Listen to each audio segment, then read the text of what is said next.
Sanger DNA sequencing, the revolutionary method that taught scientists to read the language of life. And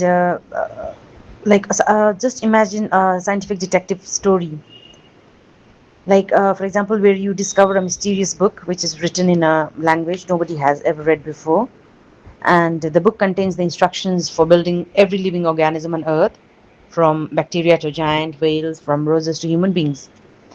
And the challenge is simple: how do you read the letters of this book? This was one of the biggest questions in biology during the 1970s. Scientists knew that DNA contained genetic information. They knew DNA was made of four nucleotides: adenine, thymine, guanine, and cytosine, but nobody could accurately determine their order. Then came a brilliant scientist, Frederick Sanger, who developed a technique so elegant and powerful that it transformed biology forever. Today, we know it as Sanger sequencing. It became the gold standard of DNA sequencing for nearly 3 decades and helped pave the way for Human Genome Project. Meet Frederick Sanger before discussing the method. Students should know something remarkable. Frederick Sanger was one of only a handful of scientists to receive two Nobel Prizes. His achievements included determining the amino acid sequence of insulin and developing Sanger DNA sequencing. His contribution changed medicine, genetics, biotechnology, and forensic science forever.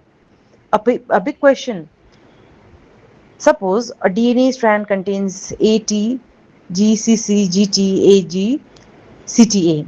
Now, how do we determine this sequence experimentally? We cannot simply look at DNA under a microscope, isn't it? DNA molecules are far too small. Scientists need a clever trick. Sanger's genius was to make DNA copy itself and then intentionally stop the copying process at specific points. So the core idea: think of writing a sentence. The cat sat on the mat. Now imagine someone randomly forces you to stop writing at different positions. The cat, first say for example only the, and then in the second sentence say for example the cat, and in third the cat sat, and in the fourth the cat sat on, and in the fifth the cat sat on the. Okay, so this is just an example. If you collect all these incomplete sentences, you can reconstruct the original sentence. Sanger sequencing works exactly this way. Scientists create many DNA copies that stop at different nucleotide positions. By analyzing the length of this fragment, they determine the sequence. So understanding DNA replication before sequencing, students must understand